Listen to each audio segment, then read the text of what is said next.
Good morning. Welcome to Wednesday of SEC Media Days. A year ago was the day we were the center of breaking news. My goal today is to not break any news on Wednesday of SEC Media Days, trying to bring a smile to your face. Before I introduce Sam Pittman, I do want to acknowledge somebody who's back behind the curtain just by happenstance. I failed to do so. In the spring, we hired David Cutcliffe as what's called a special advisor to the commissioner. It is actually the title that Joe Torre has in Major League Baseball. And we spent a number of years looking for someone who could work in our office, who had been in locker rooms, traveled the roads recruiting young people, who'd actually lived the game of football.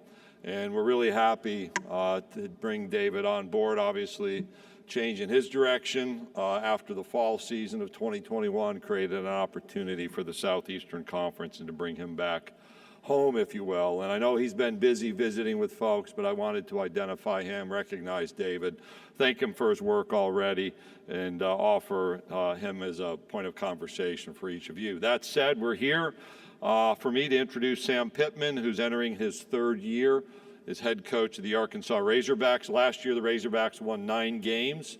That is more than they won in the 3 previous years combined, so it shows the progress the Razorback program under Sam's leadership. That ended with a win in the Outback Bowl over Penn State, over Big Ten member Penn State in the Outback Bowl.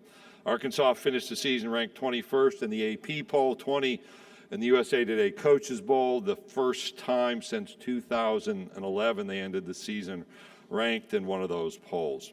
For the first time in history, the Hogs captured all 3 of the program's trophy games, so that's the Southwest Classic, winning at LSU for the Golden Boot, and then beating Missouri for the Battle Line Rivalry Trophy. Also a victory when they renewed what is a historic rivalry with the University of Texas, one we'll see more in the future. Sam has in his office a functioning jukebox. That is real and verified. And it's my privilege to introduce the head coach of the Arkansas Razorbacks, Sam Pittman.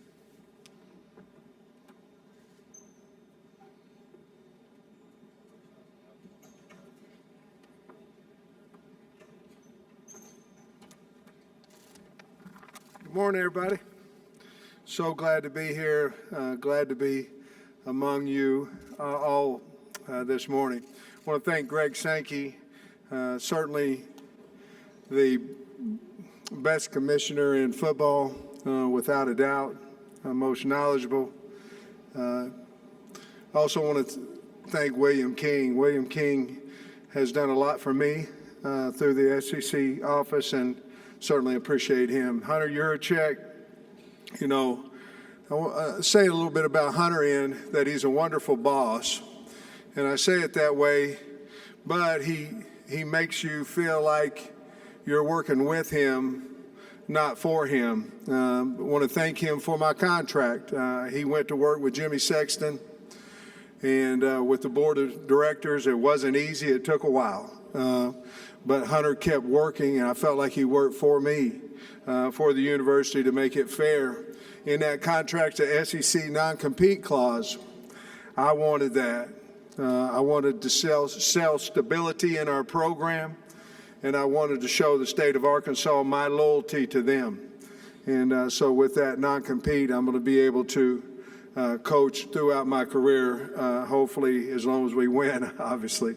At the University of Arkansas. We brought KJ Jefferson today, Bumper Pool and Jalen Catalon. Told the team yesterday, if it's up to me, you know what I'm going to say, I had to bring the whole damn team. However, we're allowed to bring 3, and we're represented well. With KJ Jefferson, he was our leading rusher, leading passer, was the MVP of the Outback Bowl, and he's a returning captain from last season. He's our quarterback. He makes us go. He sets the tone for our football team. Bumper Pool is what I would call a super senior, coming back COVID senior year, had 125 tackles at his linebacker position. Great leader, great kid. I believe if he stays healthy, I believe he'll be the all-time leading tackler in the history of the University of Arkansas. Jalen Catalon we brought along as well. He was a captain last year for us, as we all know. He was hurt halfway through the season, went ahead and had some surgery on his shoulder. He's the leader of the secondary. He gets everybody in alignment. He can run downhill. He'll hit you. Great kid. I'm excited for you all to meet those three kids. Like I said before, they're going to represent the University of Arkansas in a fine, fine manner. Just a quick recap. Commissioner Sankey said some of it. Our university continues to graduate student athletes. Chris Evans, Felicia Sane, their crew in academics. We've graduated 100% of our football athletes who have exhausted their senior year of eligibility ever since I've been there. Most wins by the program since 2011, finished ranked in the top 20 in the coaches poll, won 4 trophies. That was a big deal to our football team, big deal, to have all 3 of our rivalry trophies and certainly the Outback Bowl trophy. No one on our team had ever had one of those trophies, and we were fortunate to have all 3 of them. We led the Power 5 in rushing. I think what that does, that tells us what we're trying to do with our program. We want to be a physical team. We on both sides of the line of scrimmage. We want to win the line of scrimmage, and we want to be physical and tough. And to do that is hard to do. I was an O-line coach for a long, long time and never was able to lead the Power 5 in rushing, but we were able to do that last year. April 22nd, we handed out bowl rings. Some people ask, well, why you hand out a bowl ring for Outback Bowl? Because I wanted to. And because it's something that nobody on our team had accomplished. And, you can set goals, and once you reach one, that ain't the goal, that's one of them. And once you reach that goal, we're going to celebrate it, and then we're going to move on. That was the last time our team talked about last year. Proud of our coaching staff. We have 2 new coaches in Deke Adams, who's our D-line coach, and Dominique Bowman, who came over from Marshall. And both of those guys are recruiters, and both of them are loyal, and both of them are great men. And our team has received them well. They were both in for spring ball, and both of them are recruiting at a high level. We kept our 3 coordinators in Kendall Briles, Scott Fountain, and Barry Odom. They're all loyal. They're great coaches. They're all better men. We are one of 8 Power 5 teams to have a pair of coordinators returning for the 3rd consecutive season. Portal's been in for a long time in coaches. Administration stepped up and helped us keep Cody Kennedy when others came calling. Jamil Walker, our strength coach, has done an outstanding job with our kids. They work. The purest form of team, go in there and watch your team work out in the weight room. There's no offensive line versus defensive line. There's no linebackers versus running backs. There's none of that stuff. It's a team. It's pure. It's fun to watch. I enjoyed watching that this summer. Jamil Walker and his staff do a great job. Challenging schedule, again. I think this is the 3rd year in a row. Well, I've only been here 3 years, so I know it's the 3rd year in a row that we've been awarded the toughest schedule in college football. All 12 of this year's opponents made postseason play last year. Our crossover games are with South Carolina and Missouri. South Carolina, obviously, Coach Beamer has done a great job there. A lot of enthusiasm. He's one of, I don't know what tree he's out of, as far as is he with Kirby or Oklahoma or whatever it be. But there was myself and Coach Tucker and Dan Lanning and Coach Beamer all came from the Kirby Smart tree at some point. And I'm certainly indebted to him. But Beamer's done a great job there. South Carolina comes in week 2. They got a lot of great things going in their program. Missouri, obviously, is our other crossover game, which we're trying to make a rival. We haven't won the game enough times to make it a rivalry game, but we're trying to do that. Excited about our non-conference opponents this year. Week 1, we play University of Cincinnati. Luke Fickle's the head coach there. They went to college football playoffs, AAC conference champions, and he was AFCA Coach of the Year. We're excited about that game. Week 3, we play Missouri State. Bobby Petrino, Arkansas coach, had great success at the University of Arkansas, has been in the FCS playoffs the last 2 seasons. BYU, they're 21-4. They have 2 top 20 finishes over the last 2 years, 20 returning starters. We go to BYU. And then Liberty, they have 3 straight bowl wins under Coach Freeze. We all know about Coach Freeze. We have 12 starters returning, 6 on offense, 4 on defense, 2 special teams, with Cam Little and Reed Bauer on the special teams. We have 3 super seniors returning, Dalton Wagner, Bumper Pool, and Dorian Gerald. Portal additions, we had 9. We ended up with 2 wide receivers, 4 D linemen, 1 linebacker, 2 DBs. 5 of those were at our spring practice. They practiced this spring. 4 of them came in this summer. We expecting every one of them to contribute to our success. We'd like our program to reflect our state, the great state of Arkansas. Loyal, tough, hard-working. One of our goals every year is to make the state of Arkansas proud of the football team. In my office is a sign that says you're not coming to play for the University of Arkansas, you're coming to play for the state of Arkansas. And it's true to the core. We've established a true home field advantage in our stadium because of the state's passion for the Razorbacks. From 2019 to 21, we were number 2 in the nation, number 1 in SEC, with fan attendance increase of 14,000 fans, additional fans per game.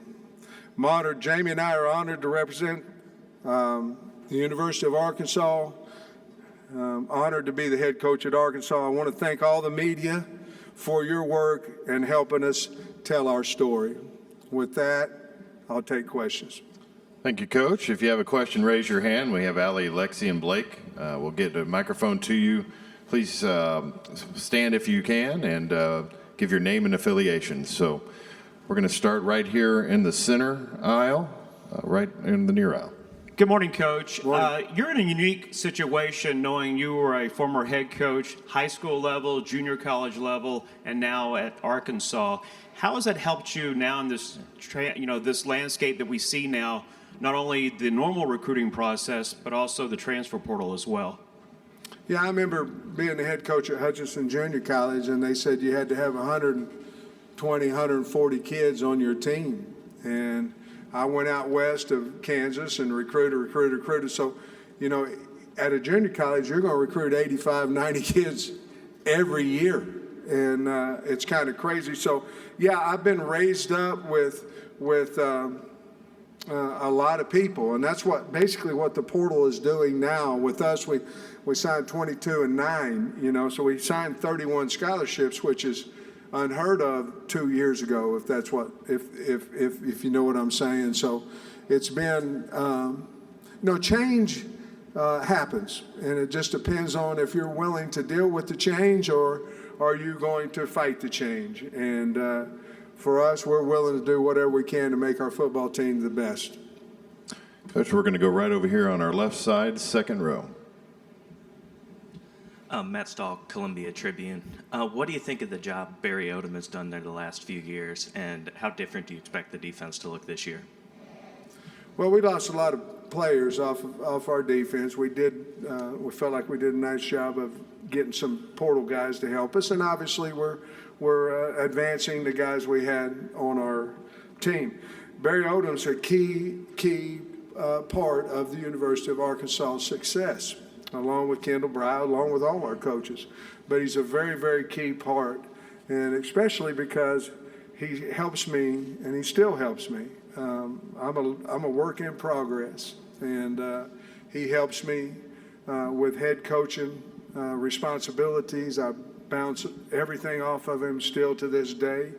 But Barry Odom is one of the most loyal, wonderful people that there is in the country, and he's unbelievable loyal to myself and the university, and I'm really, really happy that he's part of our staff. Coach, we're going to go over on our right-hand side over on this right aisle. Hey, Coach. Steve Moulton, WZZN. Hope you're doing well.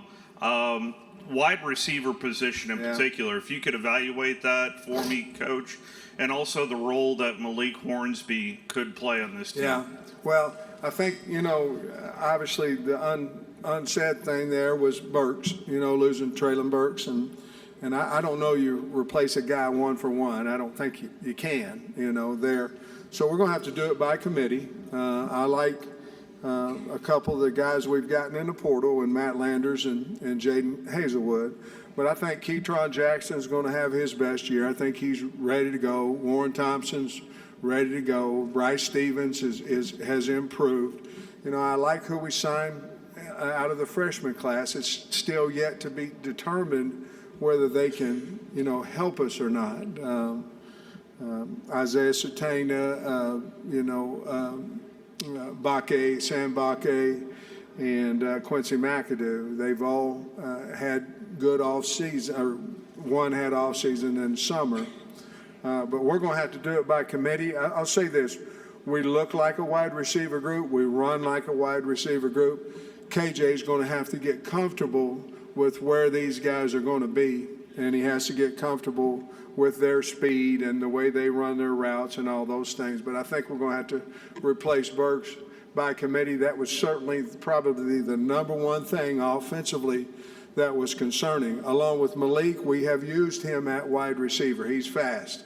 He has natural ball skills.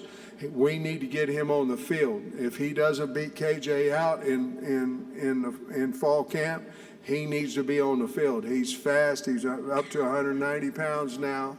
He can withstand the heat and hits, physicality. But the other thing that helped us is Cade Fortin. So getting Cade Fortin in at quarterback allows us a little bit to move Malik Hornsby out and look at him at wideout. But he's a good enough player. He needs to be on the field. So he's certainly got a chance to help us there as well. Coach will go right in front of me about midway back in the green. Good morning, Coach. Jacob Goins from ESPN 106.7 in Auburn. What does it mean for you to be a part of the Arkansas athletic department that has become one of the best in the entire country across all major sports? Well, we got to get better. I mean, if you're in Arkansas right now, everybody's doing so much more than we are. And so we have to get better. But seriously, it's unbelievable. When the basketball team goes to Elite Eight and Dave and them go to the World Series and Courtney and them win the SEC, and it can go on. Women's soccer won the SEC, and Bucky and them won the SEC in track. It's unbelievable. I think you have to look at those individual coaches, and you certainly have to look at Hunter Yurachek and his staff. But it's a great time to be a Hog now, and I think everybody in the state's pumped up about sports. You can see that in ticket sales and revenue of those things as well. And I'm certainly excited to be a part of it. Coach will go same section right in front of me, 4 rows back. Kirk. Kirk Bowles from the Austin American-Statesman. Congratulations on your great year, Sam. Thank you. Do you feel like, are you comfortable saying Arkansas has arrived? No. And a second question, do you want Texas and Oklahoma as permanent rivals? Yes. First answer, no. No. Arkansas is just trying to compete. We're trying to get better. We're trying to, we're trying to fight hard. We're trying to work hard. We're the underdog. We like it that way. No. We're away from that. Now, we will compete. We'll do that. Roll that out there and let's play ball. But no. We're not that. What was your second one? Yes. Oh, Oklahoma and Texas. It was fun playing Texas last year. Obviously, it was 1 year, and we had a nice game against them and those things. I have a lot of respect for Coach Sark and the Longhorns. Oklahoma would be another rival that would be pretty cool, to be honest with you. If we could play Texas, Oklahoma, Missouri, that'd be really neat. I'm not the schedule maker. I'm just a football coach. But to answer your question, that'd be a really cool deal growing up in the state of Oklahoma. Coach, we're going to go over here to the right in the middle. Connor O'Gara, Saturday Down South. The hog statue on your property, can you explain the backstory as to what led to that, and was that before or after you knew you had a new contract coming? Oh, I like that last pitch. The hog statue, I bought the marlin house. It's a big old marlin. Had a big marlin over here. Had a guy catching the marlin over here. It's kind of a peninsula. It comes down in the water. Guy over here, he like this, and he was hooking the marlin on the other part of it. Well, we bought it. Jamie and I bought it on August 1st, and August 3rd, the storm came through, knocked the marlin down. Marlin shot water into the lake. So my mind went to a slobbering hog. Insurance company came through. Brandon White was the guy I called about the hog, and he made it into. I just thought the hog was going to be out there. This thing's incredible, to be honest with you. But he's got lights on him. He's got red, whatever color lights you want. The water shoots up, and then it looks like he's slobbering down into the lake, and that's the story behind it. And it's really kind of cool. Now it's boats on parade coming, to the house down there. The guys go and they call the hogs and try to get on it. It says a lot of signs says don't get on the hog, but there's a few people that do. I wish they'd read the sign. Coach, we'll go over here in the section in front of me, about midway back. Hey, Coach. Drew Barrett, ESPN Arkansas. I know you talk about how you like to be an underdog, but this is your third year at Arkansas, the first time you're not being picked to finish 7th in the SEC West. Doesn't it feel kind of good to be recognized for the success that you and your players have had? And how's it been different this season where you're actually getting, credit from a lot of people? I said when I got the head coaching job that the only decisions that I'd make, they would not concern public opinion. That way, if we win as a group, and if we lose, and I get fired because I did it like I wanted to. So obviously you can't live in a cave and not hear what people say about you or predictions and all that stuff. But if that's the only driving force that you have, you're gonna lose. If that's the only driving force to be good, you're gonna lose. So if we can keep our core values of let's go outwork people, let's out-tough people, let's be the hardest playing team in football. I don't know if we are or not. That's the goal. And that, by the way, that's the expectation. Then whatever people may say, everybody has a mouth, everybody has an opinion. Some of them, the opinions are worthy and some aren't. But so I'm going to let our football team, myself, drive what we need to accomplish, and if we do, the kids and the coaching staff did a great job. If we don't, I screwed it up. All right, Coach, we'll go right down here in front. Tom? Hey, Tom Murphy, Arkansas Democrat Hello, Gazette. Tom. Hey, my question is about the defensive line. Yeah. Do you like the numbers and the talent there? And Dorian Gerald, can you maybe talk about his story a little bit and what he might be able to do for you? Well, Dorian Gerald's been there so long, I told him the other day, I think Houston Nutt brought him in. I mean, he's been there for 100 years. I don't know how long he's been there. But so Dorian, we obviously need pass rushers. I love the numbers. Actually, we're over, to be honest with you, on numbers there. We've got 20, counting walk-ons. But we need some elite pass rushers. We went and got Landon Jackson there. Obviously, Zach Williams is returning. Jashad Stewart's returning. Eric Gregory can do either or. We signed Jordan Dominique. We think we can get to the quarterback a little bit more. We also feel a little better with our corner situation where we can play a little man coverage. We got to get guys behind the chains on first down. We did better last year. We have to continue to get better. Having man-to-man corners is going to help you do that. But I feel a lot better. Isaiah Nichols on the inside, Cam Ball. Obviously, losing Torian Carter for a whatever the period of time it is hurt us. He was having a wonderful spring. But other than that, I feel good. Terry Hampton coming in, I feel good about Taylor Lewis, some of those guys, and we'll see what happens. But I think we'll be much better on the D-line than we were a year ago. Coach, we're going to go over on our left-hand side on the far aisle. Good morning, Coach. Morning. Matt Moscona with ESPN Baton Rouge. Sure. You and LSU kind of had a little player swap this year of Yeah. sorts.